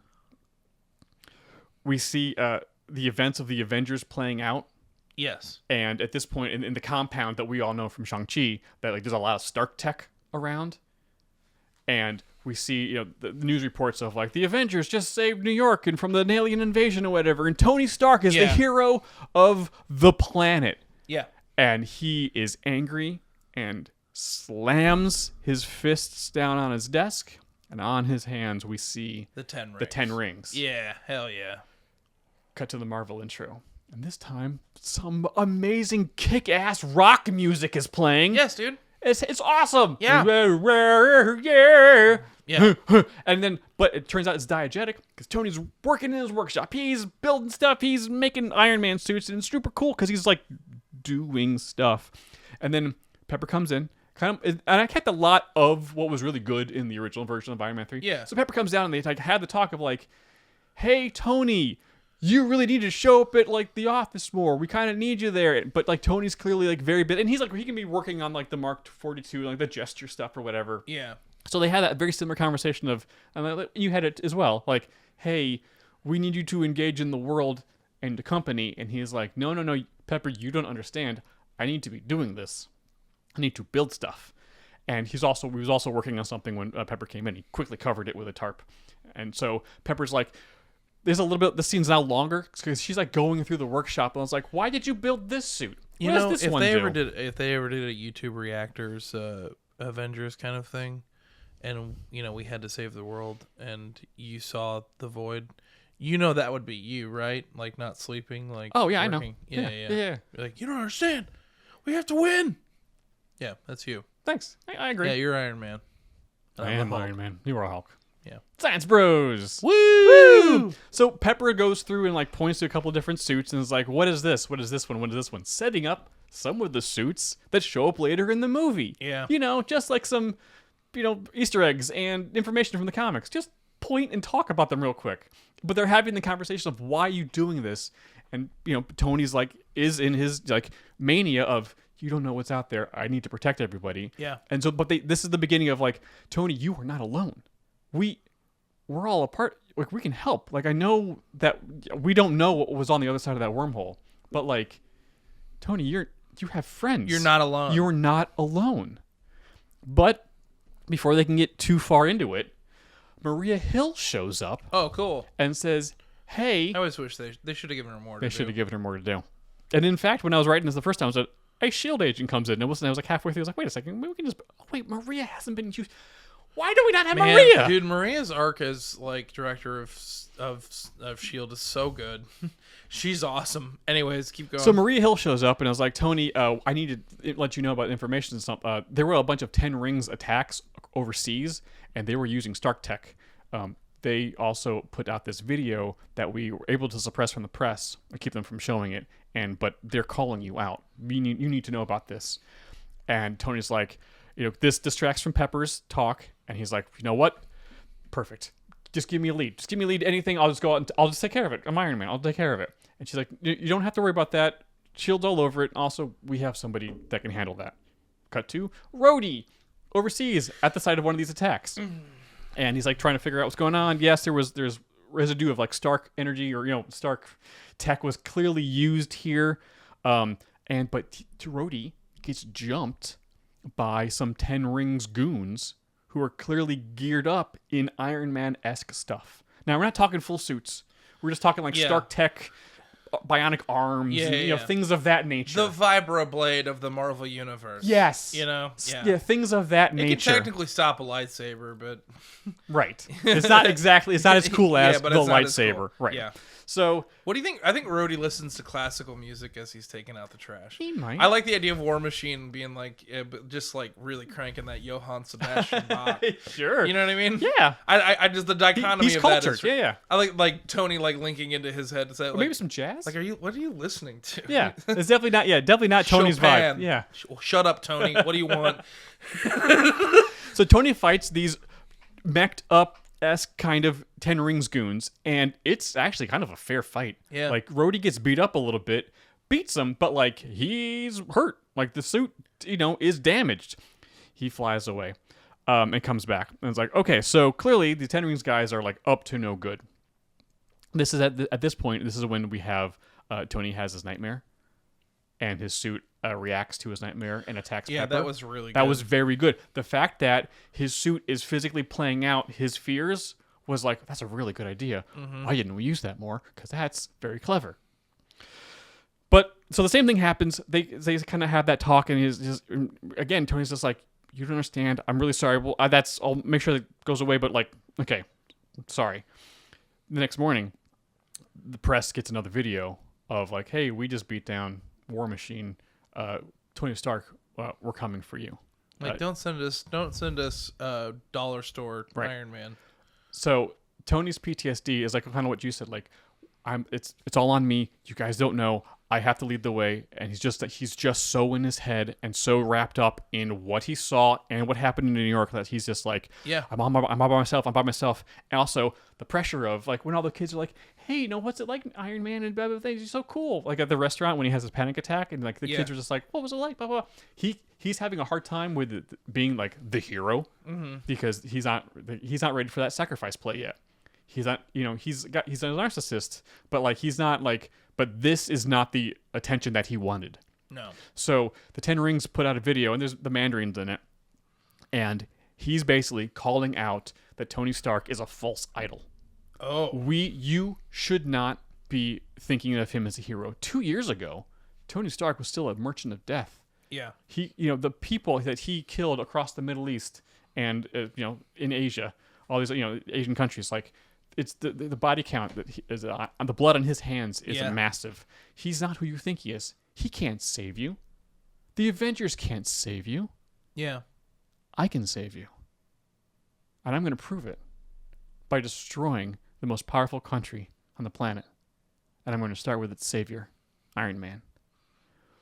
And so Tony is freaked out. Yeah. Because he's like, all right, I'm going to take this guy. But like clearly it's like, because he's right. I can't I don't want to be the There should be hero. a conversation between him and Maria, and she's like, I think you don't really fundamentally understand what the Mandarin is. Like, she can introduce hey, all the stuff that nobody talks about, like Yes. all the shadows and whispers. That's all him, bro. That's all him. Hey, remember when you were taken by the Ten Rings in the first movie? Yeah. Him, man. You are linked back to this guy even though you don't know it. Yeah, he also weirdly helped create Iron Man. Uh-huh. Yeah. Thank you for that. So You're welcome. this is when It'll cost you. It'll be $10. okay. So in the video, he's like, I'm going to start, and I'm taking out the hero, Tony Stark, and it flashes a picture of Stark Industries. So everyone rushes to Stark Industries to help. Like Maria goes, Happy's there running security, but Tony's back at the house, and Pepper wants to leave to go to Stark Industries, and Tony will not let her. Almost to the point of like kidnapping her. Because his mania kicks in, his PTSD kicks in, and is like, I cannot allow you to get into leave. harm's way. Yeah. Because previously he had that conversation of, you are the most important thing to me on this planet. 1000%. I cannot lose you. You don't know what it's out there. I have to save you. I have to protect you from what's out there. I have to protect you from what's out there. And Pepper's like, she's not there at the she's not like super angry. Like, of course she's like upset, but she knows that this is coming from a place of like love, and like this is huge for Tony, of like, you know, proof that Tony Stark has a heart. Yes. That he cares about me more than anything else on the planet.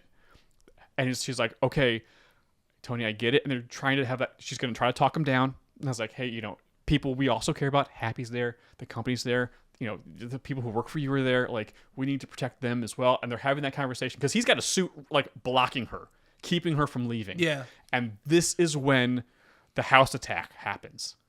So the helicopters come in and blow up the house. Okay. So this time, instead of Tony gesturing the armor towards Pepper, the armor goes around him, and he goes, Jarvis, initiate the rescue protocol. And as Pepper gets blown back towards the glass front doors of the building, we lose sight of her as, like, you know, debris comes down and smoke rises up and stuff, and we hear, you know, sound effects. And as Tony goes to, you know, towards where Pepper would have landed, we see Pepper walk out of the smoke in the rescue armor. Oh, cool. Because that should not have been introduced in Endgame. It should have shown up in this movie or way earlier, because it's awesome. Because it's also third movie. You know, this is a trilogy. We're kind of closing a little bit, you know, because the closing chapter of the story, like, hey, Pepper should have gotten some armor at this point. Because if he just said, you are the most important thing to me in this world, He would have built her an Iron Man suit. way earlier than he did in the actual MCU. And she's like, is this for me? And he's like, man. Yes, she's not totally thrilled by this, but at the same part, she's like, this is kind of cool. Or like, yeah, maybe there's like a new AI, or there's like a Lady Jarvita. Sure. And she's just like, oh, I've been waiting, you know, welcome to your new suit. Yeah. Hi, ma'am. Yeah. So the Ten Rings guys show up to fight Tony. This is not just missiles at the house. This is goons have landed outside, and Yeah. now we have a cool fight. Pepper's armor, purely defensive. There's no offensive capabilities yet. So Pepper is like, you know, trying to push people away, and like she's not like, she's in danger, but not like a ton, because the armor's good. Like it's a very defensive suit. Yeah. But Tony realizes he's fighting off goons, and like they got Stark tech. Like, holy crap! Like kind of like almost anti-Iron Man tech. Yeah. It's like, okay, Pepper, this is too much for you. Jarvis, get her out of here. She just shoots through the top of the roof, just off to Stark Industries. Tony finishes fighting everybody, and like, you know, it's a cool fight scene until the Mandarin shows up. They wear him down a little bit because he's in the Mark 42 suit. Yeah. They wear him down a little bit. Mandarin shows up, like gets off the plane, and this is the first time we really see Mandarin. Rings are glowing, like just hell menacingly walking towards Hells Tony. yes. And it's like, what? And then he just blows two rings at him, knocks parts of Tony's suit off, and Tony's down. Yeah. He was like, what? And then Mandarin walks up to him, you know, smugly kind of talks down to him a little bit, gloats that you're not special. You're no hero. You don't. Yeah, like, I've been chosen. Yeah, I've been here. You're not the chosen one. I've been here for thousands, 1,000 years. You don't get to. It's like picking your own nickname, Tony. You don't get to just be special because you say you are. Mhm. He really just digs right, unknowingly. Yeah, really it's digs right into Tony's This weak is point really right now. good, dude. I thought This is really good. Oh, so then he punches him. When you were like, I'm gonna make the Mandarin work, I was like, no, you're not. I was like, no, you're not. You're not gonna be able to pull it off. All right. At the moment so far, through Act 1, pulling it off. He punches this is only Tony? Act 1. Yeah. I break it down. by act. Flashy. Break it down. He punches him with full force with the rings. Punches him into the ocean. Sploosh, sploosh. Tony has a panic attack as he's sinking to the ground. And then Pepper, back at the Stark Industries, is like, Tony's under attack at the house. We gotta get back. Everyone starts making their way. Pepper dives in and saves him. Great. That's the end of Act 1. And you're right. I think the biggest flaw of Iron Man 3 is what they did not have a villain that actually went towards Tony's weakness of his PTSD to really lean into to stand up for, you are not the hero you think you are. You can't do this, because Tony believes I can't do this. He's trying, but I don't think I can do this. So Mandarins, they're physically telling him you can't do this. Yeah. And I'm going to prove it. Absolutely. Okay, so end of Act 1. Oh no, Mandarin's so scary. These guys have cool Stark tech. Those rings what are those rings? Don't worry, I'm going to be able to get through this pretty fast. That's why this is why I take the time to go through this before we read. Well, this is why I usually write a shorter fix, but I actually. So after the fight, we're at a safe house. It's Maria, Pepper, Tony, and Happy is there, and they kind of go over what the heck just happened. And Tony's having a panic attack about just this is all on me. I got my ass kicked. He's not taking. And Maria's more lore dump about what's been going on. And Maria's like, Tony, you're not alone. All of S.H.I.E.L.D. is here. We have been taking care of wackos long before you were even before you were even born. It's like how the mods talk to me. They're like, you don't need to know about all the things we do. Quiet, child. Yeah, I mean, yeah. You wouldn't believe what Peggy Carter and her team did back in the day. Man, she took out a bunch of crazies. Tony, you are not alone. So Pepper and Maria plant a couple little hope seeds in Tony's brain. Gotcha. And he's just like, I need to get back out there. I need to do something. Give me a lead, any lead. Yeah. Well, Brandon has come out with a video saying, I have killed Iron Man, and the president is next. So, shit. America, you just trust me. I'm the one who should be leading this world towards whatever's coming our way. Because Banner doesn't know, but he's just, he's making a power play. He's been a conqueror for 1,000 years. Yeah. Now he's just like, you know what? This is a good opportunity to just conquer everything. We're not alone in this universe, and I'm the one that's going to lead us. Right. Exactly. So Maria's like, okay, well, you're dead. Let's actually keep it that way for now, because I think you're a little safer this way. There's this we have a weird lead of some 10 rings chatter coming out of Tennessee that doesn't make any sense. We haven't had time to check it out yet. If you want to go investigate that while we rally around the president and figure out what we can do about this 10 ring situation, it's good. Yeah, you can do that. Dead. Yes, keep being dead. So Tony in his busted up Mark 42 armor flies off to Tennessee, and I think the same thing can basically happen now that happens in the movie. Not that his power is totally drained, but it's low. The power gets low. Yeah. He lands early, drags it. We meet Harley, goes to the shop. Oh, we're still doing Harley. I love Harley. It's great. I'm keeping Harley in this because I think it's a really good touchstone for Tony's journey of hey, it's kind of like a young him. Yes. God, it really is. His, an absent father who's, and he's just kind of being smart on his own, trying to build stuff. Wow, that's really good. That was really good. Hey, good job putting Harley in. Yeah. He should be in more stuff. Okay, so this time though, we meet Harley, and a similar thing happens to Harley that happened to Pepper when Tony has his nightmare. So Harley, of course, is excited that Tony Stark is here. I thought you're supposed to be dead. Who came to life and tried to kill him. Yes, because he asked just one too many questions, and Tony, started to get a little of attack, and Harley freaks out and it's like, whoa, and then Tony, of course, shuts him down, and it's but realizes okay, something is. So he has a little bit of a heart-to-heart with Harley. Yeah. He, of course, he's still quippy and still a bit of an ass to him, but he's a lovable ass, so we kind of get it. So that same energy is there, but he does open up a little bit. Sure. And so he asks Harley about what's been going on. This is why, he doesn't exactly tell him why he's here, but just he's kind of fishing for information. And Harley's there has been a couple of new people showing up in town the past month, and they hang out at the local bar. So Tony, leaving the suit there to recharge, goes to the bar like he does in the movie. He's a couple guys with 10 rings tattoos somewhere on their body. Sure. And then goes outside, jumps them, And then much like the fight in the actual movie where he's really smart and does cool things with like environmental kills and like uses his brains to take out bad guys, because that fight, it was actually pretty good. Yeah, because he bad. like used the stuff in the kitchen to take her out. Like, hey, that was pretty awesome. So same thing kind of happened. He takes out a couple of Ten Rings goons. Harley watches it, is like, whoa, that was awesome. Yeah. And you didn't even have armor on. That's so cool. Like pumping up his ego. Like, yeah, Tony is very good at this. What do you think about it? He finds out that, like, oh, there's some, MacGuffin or some type of clue that there's a base somewhere just out of town. Gotcha. Great. They head back to Harley's shack to let and while they let the armor build up a little bit, Harley does the whole thing of like, well, you're a mechanic. Why don't you just build something? So Tony starts to build some Home Alone tech. Yeah. And this time, Harley helps him. Yeah. And so they're working together to like that glove that zaps somebody and the potato gun and like some other like cool little things to like, because the armor's not all the way charged yet. So Harley gets to help him out and is like, this is really cool. Science is awesome. Yeah. So they have a little bit more of a bond, which is really cool. So then this is when we do the whole Tony leaving thing. Okay. And so we had that scene as Tony goes to the base. Yeah. So Tony does, it's like, but I'm so alone and I'm cool. I was like, see you later, kid. Bye. But point proven. Good job, Harley. Tony goes to the base. He uses his Home Alone tech like he does in the movie, but now it's in Act 2, and breaks into the base to figure out what's going on. Takes out a couple of guys, and we hear in the base like there's all this old Stark, like years old Stark tech in here, but like someone is clearly working on something, and I can hear like there's like different type of classical music playing, and I was like, who is clanging and banging in this lab, building all my janky Iron Man-esque. Rundown. We have Iron Man tech at home. Yeah. Tech. And he walks into the base, and they're sitting on a chair. This guy turns around, and it's Justin Hammer. He's like, Justin?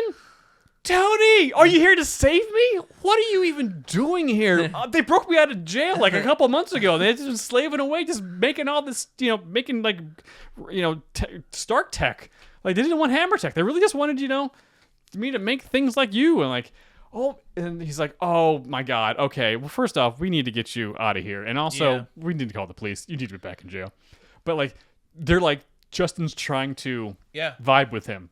Absolutely. Because like, hey, we did something similar now. We've both been kidnapped by the Ten Rings to make tech. We're like hostage bros. So he's like, so we get that that flavor. Justin, he's doing that little dance thing. Maybe we see him doing a little. Yeah, he's dancing as he walks in. Right. That's what Justin's doing a little Justin Hammer dance when Tony walks in. Man, what an evocative performance for a character that really doesn't really matter that much. No, but he could. Yeah, it's so good. He should have been in more. No, I know. Yeah, you're right. You're absolutely right. Tony and Justin now fight their way out of the base because like goons show up and Tony calls the armor in, and again, like only parts of it come in, so we can get this whole like he's only fighting with a glove and a boot, and Justin's kind of help a little bit. That stuff's so good, and the goons are coming in and grabbing stuff off the things or whatever.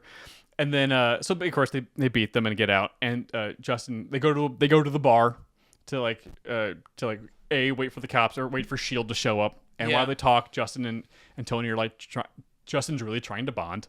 And he's actually kind of succeeding a little bit. Yeah. Because Tony's like realizing that, oh, maybe we do have a lot in common. And he's kind of a jerk, but like. I need all the help I can get right now. Yes. But maybe there might be hope for Justin, possibly. Sure. He learned his lesson in the second movie, like maybe, and we'll go back to fix that at some point. But like, okay, maybe there's some points of interest here. But Justin. I like Iron Man too. But Justin says that, actually, I've been working on jetpacks for like the past 3 weeks. And I think that might be how they're going to get the president. So when the SHIELD shows up and Tony drives off with them, let's say they go to Atlanta, because why not? It's closer to Tennessee, and they're probably shooting in Atlanta at this point. I don't know. Georgia! Sure, why not? So they meet up, and when Tony meets up with Rhodey and Maria, it turns out that there was some attacks all over across the country, like San Francisco and D.C. and Miami and Boston and Chicago. And the point was that like, oh no, all these attacks happened. The president is in Air Force One, and Tony puts it together as like, all the attacks happened because they wanted the president in the air because they have jetpacks and they're going to attack because he's he's most vulnerable in the air. Absolutely. Okay, well, Rhodey, let's go save the president. Rhodey's got his kind of beat up War Machine armor. Tony's got his beat up Mark 42, and Maria's like, yeah, I'm going to go too. Like, we don't have a jetpack for you, but no, we don't have a jetpack for you. Okay, fly off. So now, this is the end of Act 2. They go try to save the president on Air Force One because the Air Force One's just flying, and all of a sudden another plane shows up kind of in a parallel course, and then all of a sudden like a bunch of 10-ring goons come out with jetpacks and more mech'd up stuff, board the plane, start attacking people. Tony and War Machine show up, and they're like, and Rhodey is actually very good at aerial combat. As we saw in Ultron, right? So he's fighting the guys outside, Tony's inside, fighting the goons inside, and then Mandarin, again, waits for everyone to kind of do their thing and wear him down a little bit, and then Mandarin comes on, calls Tony out, and they fight on the roof of Air Force One. Oh, cool. As it's flying. That's and good. It's really cool. Yeah. Because now Mandarin's got a little bit of some Stark tech on him. Sure. And the fight's pretty, it's cool on the roof of this plane. And here's the important thing. At one point, Mandarin throws a ring at Tony, and he's able to actually grab it. And as he grabs it, she's like, "Scan it, Jarvis!" And Jarvis starts running a diagnostic or scan on the ring. Yeah. But Mandarin's able to pull it back before it's like super done. Yeah. And then he blows a hole in Air Force One, and a bunch of people get sucked out. Also, then he takes a pop shot at Rhodey, and his armor is damaged enough where he starts to lose altitude. Sure. He's like, "What are you gonna do? Save the president?" Or who's now being like flown over to the other plane? Like, save the president or save the people falling and your best friend. Told you you're not a hero. Flies back off to his plane. Tony goes obviously for the falling people, and this time Rhodey's a part of it, so he can help with the cool scene of saving people and like latching onto them and stuff like that. So same basic scene, but now Rhodey's involved and helping out a little bit. Sure. So okay. Oh no, they had the president. Everything's bad. Now we're in Act 3. No, this is fine. I know. What Jay's seen is a wall of text right now. Jay's seen a wall of text. No, these are just notes. These are just saying you're going to make just them notes. tighter. Jay, This is a very good fix. I just whipped through like paragraphs pretty quickly. Just leave me. It's my process. I understand. Mandarin's got the. This is supposed to be light fare for people driving in their cars. Hey, everyone's traveling for Christmas and stuff. Sit back. I'll take you for 2 hours. Don't get me wrong. This is very, very good. Okay. It's hard to be like, I know, but it's really good. Okay, so the Mandarin's like, "I'm gonna kill the president live on air." I'm gonna be totally honest with you. Sure. Because I edited the video of this, Yeah. and Brian edits the audio. Sometimes I feel like you're just like, oh well, have fun editing this, asshole. I'm not. Like, I'll go as long as I want. Though I do feel sometimes feel bad. I sometimes do feel bad. Have fun.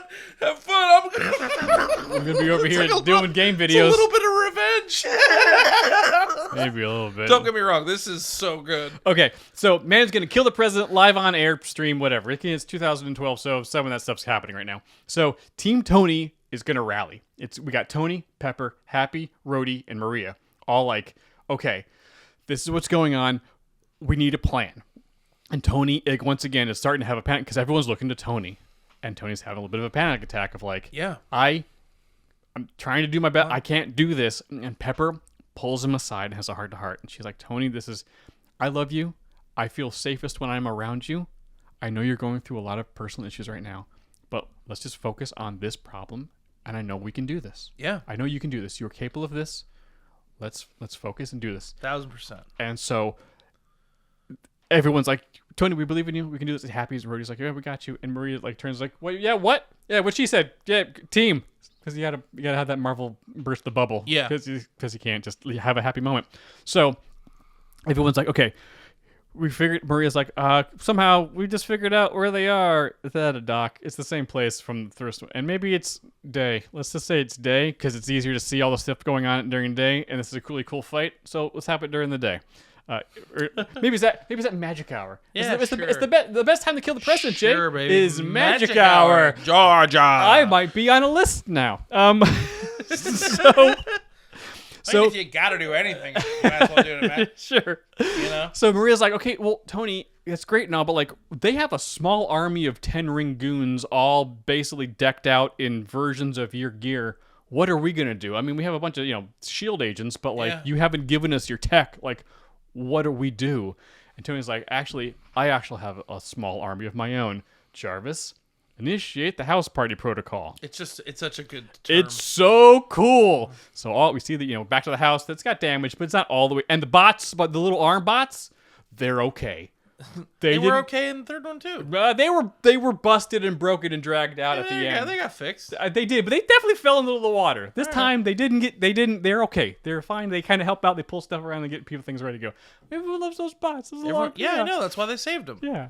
Okay. So all the armors fly out, but they got to fly across country. So we've got an hour. We got some time. You got some time. So everyone's like, Maria's got a cool hologram thing. They're figuring out a plan of what they're going to do. And I was like, okay, here's the plan. Tony and Rhodey will be tip of the spear. We'll go in. We'll knock stuff out. I'll take out Mandarin. Rhodey, you take out everybody else. Happy, you go for the president. Pepper, you're going to be, our sniper. You just, stay back, defend, jump in where you need to, and just call out shots. Yeah, your special teams. Special teams. And Maria's like, Maria, go to Shield and make sure you're, get ready for, the cleanup. And she's like, Tony. But When Jarvis Hill can take out the trash. Jarvis finishes his analysis of the ring that they grabbed and scanned. And he goes, sir, I might have finished my analysis. This ring actually turns out to be of alien in origin. It has no known metals on this planet, and its energy output is blah, blah, blah, blah, blah, blah, blah. Information, MacGuffin stuff. Also, it's very powerful, but it also does obey the laws of physics. Tony's like, perfect. I've got a plan. Gotcha. Okay, the armors show up, all of them, and then Tony goes into a new suit. Rhodey gets his suit. Pepper gets in the rescue suit that's now a little beefed up because Jarvis added some more stuff. And Happy gets a suit, the Hulkbuster one. And Maria's like, am I gonna? He's like, no, this is Stark proprietary information. Sorry, we'll see you there. And then they all team Tony. Now everyone in armor. Yeah. Flies off to go save the president. Hell yeah. So, and remember, we went through some of these armors at the beginning. Yes. And now we see them again, so we know what they can do. Yeah. So, we have the big battle at the docks of Act 3. Tony's fighting guys, Rhodey's fighting guys, Happy's like, not really good with tech, which is why he's got the punching one. Yes. Pepper's in the back calling out shots, helping out here and there. Mandarin comes out. Just Mandarin. Tony fights Mandarin, and Tony does way better this time because he scanned the rings. He kind of knows what's going on. Yeah. And is able to get a little bit of an upper hand, knocks Mandarin away. And Mandarin comes back out of the smoke and stuff, and this time he's wearing his own Iron Man suit, powered by the rings. Oh. And this is from the comics, but Tony's the one that did it in the comics. Oh, interesting. So I'm going to reverse it because he's got, so we can see like a cool Iron Man thing designed from like the rings coming out and stuff, right? Really awesome. So now they like really clashing. And this time, Mandarin's got the upper hand. So Tony's got to switch out suits or whatever. Yep. And eventually, and then Happy sneaks up, was able to get the president out of there. Pepper's kind of doing stuff, and eventually, Tony's kind of, Rhodey's doing stuff, and eventually Tony is able to, get the information and of the stuff.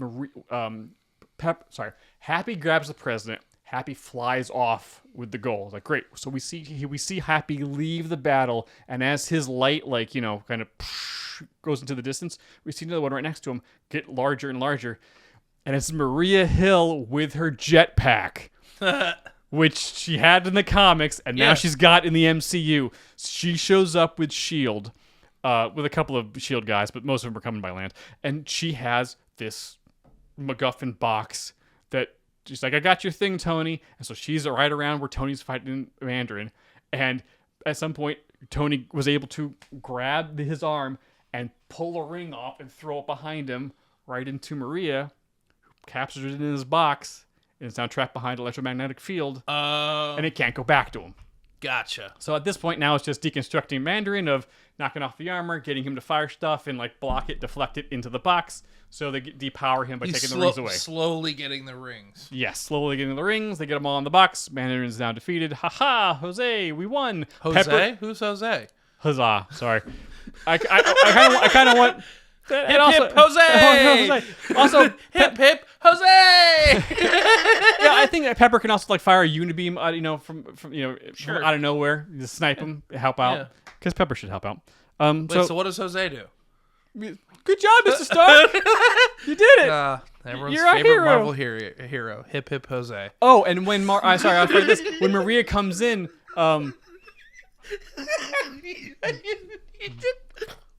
I just think you're not giving me enough credit for Hip Hip Jose. I'm trying to finish the episode. Yeah, we're almost at 2 hours. Yep. When Maria comes in, Justin comes over Tony's comms. It's like, hey, Tony, I'm going to be your man in the chair. I built that stuff. Here's how to breed it. So, like, Justin can help. Oh, yeah. So Justin helps Tony deconstruct. Oh, that's fun. Yeah, it's fun because Justin can have a little bit of a, I'm around. I'm not really a bad guy. I just wanted power and, like, to help out. Yeah. So they beat the Mandarin. Maria takes him away. Tony, has started his journey into recovery. He realizes he's not alone. He has his family and his found family around him. Yeah. And Maria is now kind of included in that a little bit, even though they still snipe at each other. And a few days later, Tony now is moved in with Pepper into the Avengers Tower. Great. Because their house was knocked out. Was destroyed. Yeah. Yeah. After credits scene. This is actually kind of important. Because this is the scene that's going to tie back into Shang-Chi. Okay. Mandarin's being escorted to a prison. And the convoy gets destroyed by Razor Fist. Oh, cool. And so they free Mandarin, and they have like, oh, we also got your rings. And so he gets repowered. He's like, but we did what we really accomplished. We got what we really wanted. We know where he is. He's in San Francisco. Cool. He's like, great. Let's just leave him there for now. We'll get him when we need him. Yeah. Cool. Goes out. After credits come, it's the same scene from the movie where he's talking to Bruce, and instead of Bruce making a joke of it and being like, ha ha ha, I'm not a therapist. That was funny. Oh, you're going to still talk? Sleep. He's like, no, that's Tony. You need to go. We need to find you a therapist, Tony. Yeah. We can find one that costs a whole lot of money that make you feel. They can make a joke of Tony, finding the right person. Yeah. But like the point needs to be made that Tony is going to see a therapist to help his issues. Yes. But also, he doesn't though, because he makes a robot that almost takes over the planet. Sure, but also we can also lead into these like, and I'll help you. Like you're someone going to therapy ain't building Ultron. You know what I'm saying? Sure, but like also like, but Bruce can also mention like, but your idea of like an arm, you gave everyone armor. Like, what if we just that the idea for having like a suit of armor for the world? That's a pretty good idea, and that's how we'll use an Ultron. Nice. Now I'm done. Okay, that was awesome, dude. Thanks. Are you gonna throw a second movie at me? Is that what's about to happen? Iron Man 4. No, I'm done. I would love an Iron Man 4. He's dead though. He's dead. But if they had set up Extremis, they could have had his consciousness. There's an Extremis fighter in Shang-Chi.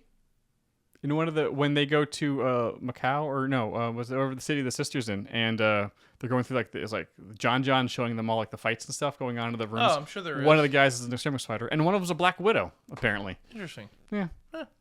Well, make your money where you can. Sure. I mean, if you're like the one guy with Extremis left on the planet, that may be one of your better fixes like ever. That was good. Oh, thanks. That was really, really good. Yeah, that one I know I teased you about the length of it, but that's pretty tight. And it would also help Shang-Chi from coming out of nowhere. Don't get me wrong, great film, one of my favorite Marvel movies. Oh yeah, awesome. But it did drop out of complete nowhere. Mm-hmm. Now it just drops. Oh yeah. Oh, that's what they were. Cool. Okay, neat. Cool. All right, I see where it's going now. Yeah. Because in Shang-Chi, the scene that would change is like when he comes back and has the whisper, you could see him coming back right after like the events of Iron Man 3. Oh, yeah. Then he gets that whisper from the Dweller in Darkness for the first time. Yeah. And that was like, oh, okay, perfect. Gotcha. Seamlessly right into the timeline. Yeah. And we're also setting up Hip Hip Jose. Hip Hip Jose. Well, everyone, we did it. We fixed it. That was really good. Sorry, I'm just like reeling on that. All right. Well, thank you guys so much for listening. Thanks for sticking around for almost 2 hours. Woo!